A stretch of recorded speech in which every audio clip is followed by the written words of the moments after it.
அன்பானவர்களே, அன்பு வணக்கங்கள். நம்மோடு பல ஆண்டுகள் வாழ்ந்தவர்கள் இறந்து போகும்போது நம்மால் அதை ஜீரணிக்க முடியவில்லை. அவர்களுடைய இறப்பை நம்மால் ஈடு செய்ய முடியாது. அந்த இழப்பு, பிரிவு என்பதை நம்மால் தாங்கிக் கொள்ள முடியுமா? முடியவே முடியாது. அவர்கள் நம் மீது வைத்திருந்த அளவுக்கு அதிகமான அன்பு, பாசம், பரிவு, நேசம், அரவணைப்பு, இதெல்லாம் நமக்கு மறுபடியும் கிடைக்குமா? நாம் கஷ்டப்பட்ட போது, துன்பப்பட்ட போது நமக்கு ஆறுதலாக இருந்தார்களே, இனி நமக்கு யார் ஆறுதலாக இருப்பார்கள்? நம்மை யார் பார்த்துக் கொள்வார்கள் என்றெல்லாம் என்ன தோன்றுகிறது அல்லவா? அவர்கள் நம்மை விட்டு பிரிந்து சென்றதை நம்மால் தாங்கிக் கொள்ளவே முடியவில்லை. கண்ணீரோடு, கவலையோடு அவர்கள் நினைப்பாகவே வாழ்ந்து வருகிறோம் அல்லவா? அவர்கள் உடல் அளவில் தான் இறந்து போயிருக்கிறார்கள். ஆன்ம அளவில் அவர்கள் இறக்கவில்லை. அவர்களுடைய தூள உடலானது மட்டும்தான் இறந்து போயிருக்கிறது, மரணம் அடைந்திருக்கிறது, மரித்து போயிருக்கிறதே தவிர அவர்களுடைய மனமும் எண்ணமும் இறக்கவில்லை. நாம் எதையெல்லாம் நினைத்து அவர்களை பற்றி கவலைப்படுகிறோமோ, அவர்களும் உங்களை பற்றி கவலைப்பட்டுக் கொண்டுதான் இருப்பார்கள். அவர்கள் உங்களை சுற்றியே தான் இருந்து கொண்டிருக்கிறார்கள். உங்களை விட்டு அவர்கள் எங்கேயும் போய்விடவில்லை. நீங்க என்ன நினைக்கிறீங்க? அவர் இறந்துட்டாரு, நம்ம விட்டு போயிட்டாரு, இனிமேல் அவருக்கு நமக்கு எந்த விதமான தொடர்பும் இல்லை, அப்படிதான் நினைக்கிறோம். எல்லோரும் அப்படிதான் நினைக்கிறோம். அதில் எந்த விதமான மாற்றமும் இல்லை. இறந்துட்டாரு, முடிஞ்சு போச்சு, இனிமேல் அவரோடு நாம் தொடர்பு கொள்ள முடியாது, அவர்களை நாம் பார்க்க முடியாது, அவர்களோடு பேச முடியாது என்றுதானே நினைக்கிறோம். ஆனால் அவர்களுடைய தொடர்பு உங்களை விட்டு போகவில்லை. அவர்கள் உங்களை விட்டு வெகு தூரத்துக்கு போய்விடவில்லை. அவர்கள் உங்களோடவே தான் வாழ்ந்து வருகிறார்கள். என்ன, அவர்களை நீங்கள் பார்க்க முடியாது, அவ்வளவுதான். ஆனா அவர்கள் உங்களை பார்க்கிறார்கள். உங்களுடைய நடவடிக்கைகளை, செயல்களை, நீங்கள் கஷ்டப்படுகின்ற, துன்பப்படுகின்ற, வேதனைப்படுகின்ற, கவலைப்படுகின்ற எல்லா நிகழ்வுகளையும் அவர்கள் பார்த்த வண்ணமாக தான் இருக்கிறார்கள். 24 மணி நேரம் அவர்களை உங்களை கண்காணித்து வருகிறார்கள். உங்கள் உடனேயே உங்கள் வீட்டிலேயே தான் இருந்து வருகிறார்கள். வேறு எங்கேயும் அவர்கள் போய்விடவில்லை. என்ன, எங்க வீட்டில் இருக்காங்களா? உங்க வீட்டிலேயே தான் இருக்கிறார்கள். 16 நாட்களுக்கு அவர்கள் உங்கள் வீட்டில் தான் இருப்பார்கள். அதை உங்களால் காண முடியாது. அவர்களை நீங்கள் புரிந்து கொள்ள முடியாது. அதற்கு ஒரு அதீதமான மன அலைவரிசை, மனப்பக்குவம் உங்களுக்கு தேவை. அவர்கள் ஒரு குறிப்பிட்ட நாட்களுக்கு உங்களை விட்டு பிரிந்து போவதற்கு மனம் இல்லாமல்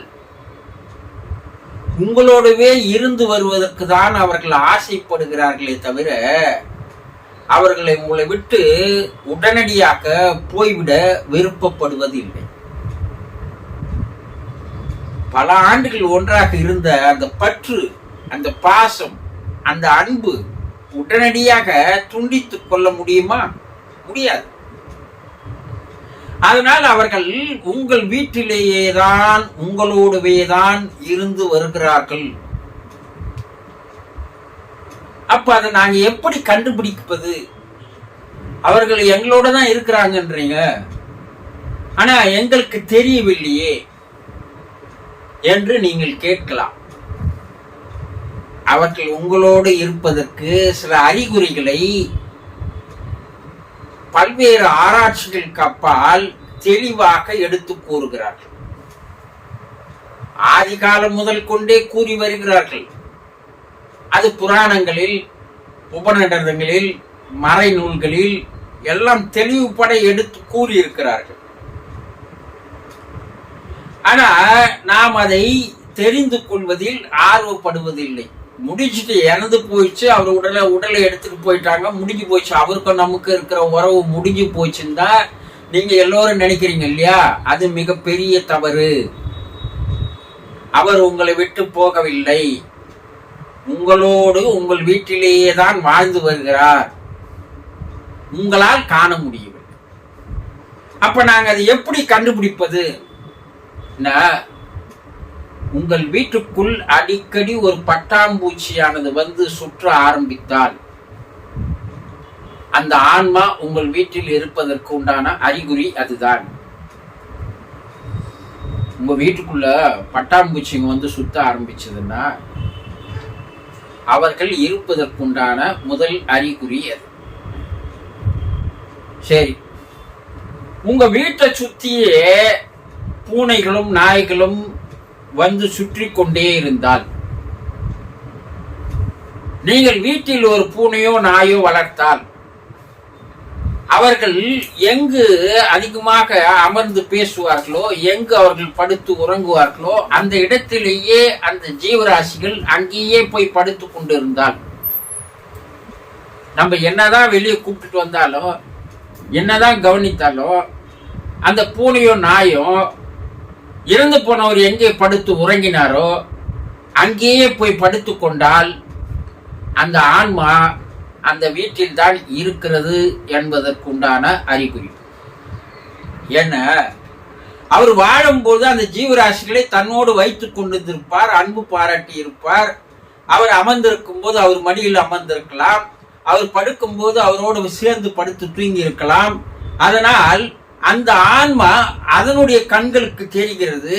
அதனால் அந்த ஆன்மாவோடு போய் அவை படுத்து உறங்குகின்றன, அந்த இடத்திலேயே அவைகள் அமர்ந்திருக்கின்றன. இது இரண்டாவது அறிகுறி. மனிதர் கண்களுக்கு தான் அந்த சூட்சுமமான ஆன்மா தெரியாது தவிர நாய்களுக்கும் பூனைகளுக்கும் இந்த ஆன்மா நன்றாக தெரியும். அதனால அது அங்கேயே அடிக்கடி இருக்குதுன்னா உங்க வீட்டுலதான் அவர் இருக்கிறார், அவர் வெளியே போலன்றத தெரிஞ்சுக்கலாம். மூன்றாவது, அவர் படுத்து உறங்கிய அறையில் திடீரென்று நீங்கள் அந்த கதவை திறந்து உள்ளே போனால் ஒரு கமகம என்று ஒரு பூவினுடைய வாசனை, மல்லிப்பூவா இருக்கலாம், ரோசா பூவா இருக்கலாம், ஏதோ ஒரு நறுமணம் வீசுகின்ற ஒரு பூவினுடைய வாசனை குபீர் என்று அந்த வீட்டில் வந்தால், அந்த அறையில் வந்தால் அவர் அங்கேதான் இருக்கிறார். இது ஒரு முறை இல்ல, ரெண்டு முறை இல்ல. அந்த ரூம் கதவுக்கு நான் போகும்போது அந்த ரூமுக்குள்ள ஒரு விதமா வாசனை அடிக்கிறது என்று நீங்கள் உணர்ந்தால்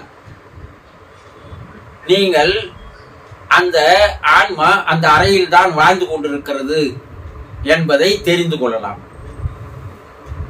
4, உங்களை யாரோ ஒருவர் பெயர் சொல்லி அழைப்பது போல, அவரே தான், அவருடைய குரல் தான். உங்க வீட்டுக்குள்ள இருந்து அவரை வாழும்போது எப்படி அழைத்தாரோ, என்ன பெயர் சொல்லி அழைத்தாரோ அதே பெயரை சொல்லி அழைப்பது போல ஒரு குரல் உங்களுக்கு கேட்டால் நிச்சயமாக அவர் அந்த வீட்டில் தான் இருக்கிறார். ஆனா நீங்க சுத்தி முத்தி பாக்குறீங்க, அவர் தான் என்ன கூப்பிட்டாருங்க, ஆனா மனம் ஏத்துக்கல. அவர் தான் இறந்துட்டாரு, அப்புறம் எப்படி அவர் கூப்பிடுவாரு? இது ஒரு பிரம்ம அப்படின்னு நினைச்சீங்கன்னா தவறு செய்கிறீர்கள். அந்த ஆன்மா உங்களை அழைக்கிறது. அந்த ஆன்மா அங்கேதான் இருக்கிறது. இதை நீங்கள் புரிந்து கொண்டால் அந்த ஆன்மாவுக்கும் உங்களுக்கும் ஒரு நெருக்கமான ஒரு உறவு ஏற்படும். அப்போ சில விஷயங்கள் உங்களுக்கு புரிய ஆரம்பிக்கும். அவர்கள் பேசுவதை கூட உங்களால் கேட்க முடியும். இது நிரூபிக்கப்பட்டிருக்கிறது, பொய் அல்ல. அப்ப நீங்க அந்த குரலை உன்னிப்பாக கவனிக்க வேண்டும். அடுத்தது, சில நேரங்களில் அவருடைய வீட்டினுடைய அறையினுடைய கதவு திறப்பது போல மூடுவது போல, ஜன்னல் கதவு திறப்பது போல மூடுவது போல, அவருடைய அறையில் ஏதோ சில பொருட்கள் நகர்வது போல, இதெல்லாம் உங்களுக்கு ஓசைகள் கேட்குமேயானால் அவர் அந்த அறையில் தான் இருக்கிறார். இது ஒரு முறை 2 முறை இல்லைங்க. அவர் அறைக்குள்ள ஏதோ சில சத்தங்கள் கேட்டுக்கொண்டே இருக்கிறது. சேர் நகர்த்துற சத்தம் கேக்குது. அது போல ஏதாவது ஓசைகள் இருந்தால் அவர் பாத்ரூம் கதவு திறக்குது மூடுது, அவர் அங்கேதான் இருக்கிறார். 4வது பாத்தீங்கன்னா, அடுத்தது பாத்தீங்கன்னா, அவர் விரும்பிய ஒரு பாடலினுடைய வரிகள் அடிக்கடி உங்களுடைய காதில் கேட்க ஆரம்பித்தால் அவர் அங்கதாங்கிறார். என்னங்க எனக்கு மட்டும்தான் அந்த பாடல் கேட்குது, வேற யாருக்கும் கேட்கலன்னா அவர் உங்கள் மீது அளவுக்கு அதிகமான அன்பு வைத்திருந்தார் என்றால் அந்த குடும்பத்துல யார் மீது இறந்தவர் அளவுக்கு அதிகமான அன்பையும் பாசத்தையும் வைத்திருந்தாரோ அவர்களுக்கு தான் இந்த சிம்டம்ஸ் எல்லாம் தெரியுமே தவிர மற்றவர்களுக்கு தெரியாது. என்ன, உங்களை விட்டு அவர் பிரிந்து போவதற்கு மனம் இல்லாமல் சில அறிகுறிகள் மூலமாக நான் உங்களோடு தான் இருக்கிறேன், உன்னோடு தான் இருக்கிறேன் என்று தெரியப்படுத்துகிறார். சரி, அவர் அறையில் இருக்கின்ற மின் விளக்குகள் அடிக்கடி அணைந்து எரிந்தால் அந்த ஆன்மா அங்கதான் இருக்கு, அவர் வெளியே போல. இப்ப என்ன சொல்றாங்க, விஞ்ஞானம் என்ன சொல்கிறார்கள், சயின்ஸ் ப்ரூவ் பண்ணி இருக்குது, ஆன்மாக்கள் மின்சாரத்தோடு தொடர்பு கொள்ளக்கூடிய விஷயங்கள் நடைபெறுகிறது என்று சொல்கிறார்கள். இது நீங்க வேற மாதிரி நினைக்கலாம், இது கற்பனை கட்டுக்கதை நினைக்கலாம். ஆனா பல்வேறு ஆய்வுகள் மூலமாக இதை நிரூபித்து இருக்கிறார்கள். அடிக்கடி உங்கள் கனவில் அவர் வருகிறார் என்றால் நிச்சயமாக அவர் ஏதோ சில விஷயங்களை உங்களுக்கு சொல்வதற்காக வருகிறார். அது நல்ல விஷயங்களாக தான் இருக்கும். அதனால்தான் அவர் அடிக்கடி அந்த கனவில் வருகிறார். நீங்க அந்த கனவை மிகவும் உன்னிப்பாக கவனிக்க ஆரம்பித்தீர்களேயானால் அந்த கனவில் ஏதோ ஒரு மெசேஜ் ஆனது உங்களுக்கு அவர் தருகிறார் என்பதை புரிந்து கொள்ளலாம். கனவா பார்க்காதீங்க. அந்த கனவு எப்படி வந்தது, எதற்காக வந்தது, ஏன் வந்தது, அந்த கனவுகளில் நடைபெற்ற விஷயங்கள் என்ன, சம்பவங்கள் என்ன, அவர் பேசிய பேச்சுக்கள் என்ன, இதெல்லாம் உன்னிப்பா கவனிச்சீங்கன்னா அவர் உங்களுக்கு ஏதோ ஒரு மெசேஜ் தருகிறார். அது உங்கள் பின்னால் யாரோ உங்களை தொடுவது போல ஒரு உணர்வு, திரும்பி பார்த்தா யாரும் இல்லை, ஆனா அவர்தான் உங்களை தொடுகிறார், உங்களை அழைக்கிறார். இது பல பேருக்கு பல நிகழ்வுகள் நடைபெற்றதாக என்னிடமே கூறுகிறார்கள். யாரோ என் முதுகுல தட்டி கூப்பிடுறாங்க, திரும்பி பார்த்தா யாரும் இல்லை குருஜி, அவர் இருக்கிறார், அவர் தான் தட்டி கூப்பிடுறார். அப்போ அவர் அங்க இருக்கிறார். நீங்கள் வீட்டில் அவர் அறைக்குள்ளோ இல்ல ஆளிலோ நடந்து கொண்டிருக்கும் போது திடீர் என்று ஒரு காற்று வீசி உங்கள் உடம்பு முழுவதும் ஒரு சில்னஸ் ஏற்பட்டால், குளிர்ச்சி ஏற்பட்டால் அவர் உங்களை கடந்து வேறு பக்கம் செல்கிறார் என்பதை தெரிந்து கொள்ளலாம். அந்த அறைக்குள்ள போறீங்க, அவர் அறையை விட்டு வெளியே வராரு, உங்க உடம்புக்குள்ள ஒரு குளிர்ச்சி தன்மை வந்து வெளியே போகுதுன்னா ஆன்மா ஊடுருவத்தன்மை உண்டு. எல்லா இடத்திலும் ஊடுருவி வெளியே வரும். அது உங்களை ஊடுருவி கொண்டு வெளியே போகும்போது உங்கள் உடல் முழுவதும் ஒரு குளிர்ச்சி தன்மையானது ஏற்படும். அப்போ அந்த ஆன்மா கண்டிப்பாக உங்கள் வீட்டில் தான் இருக்கிறது என்பது நிசப்தமான உண்மை. சரி, மேலும் சில நேரங்களில் எப்போது ஏதோ ஒரு நிகழ்வுகள் உங்கள் வீட்டில் நடக்குது, அப்போ நீங்க போட்டோ எடுக்கிறீங்க, எல்லாம் குரூப் போட்டோ உட்காந்து எடுக்கிறீங்கன்னா அந்த உருவம் சில நேரங்களில் போட்டோவில் விழுகிறது என்று நிரூபித்து காட்டியிருக்கிறார்கள். இதுவும் நடைபெற்ற உண்மை சம்பவங்கள்.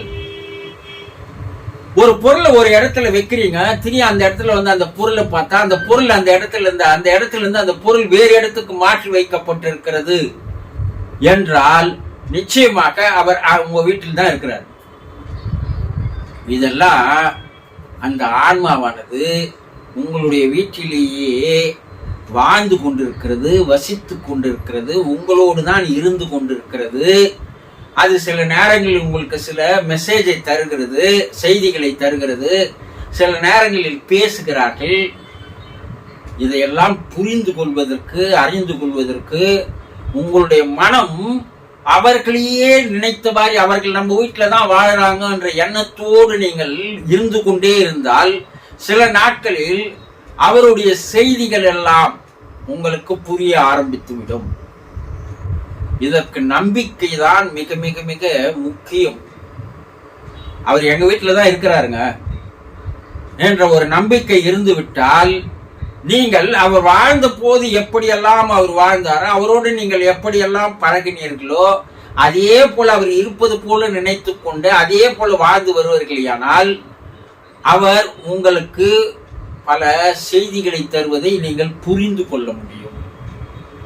அது எப்படி செய்திகளை தருகிறார்கள்? மற்றவர்கள் வந்து பேசுகின்ற அந்த வார்த்தைகளில் அந்த செய்திகள் இருக்கலாம், அல்லது வேறு ஏதோ சில விஷயங்களில் அவர்கள் கொடுக்கின்ற செய்திகள் உங்களுக்கு தெரியலாம், அல்லது நீங்கள் ஏதாவது ஒரு புத்தகத்தை பார்க்கும் போது அவர் பேசுவது போல ஒரு செய்திகள் இருக்கலாம். ஆனா ஏதோ ஒரு வகையில் அந்த செய்திகளை அவர்கள் உங்களுக்கு தருவதை நீங்கள் புரிந்து கொள்ள முடியும்.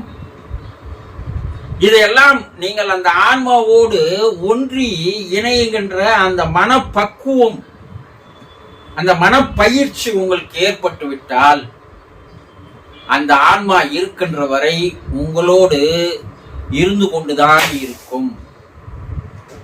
இது 100% நிரூபிக்கப்பட்டிருக்கின்ற உண்மைகள்.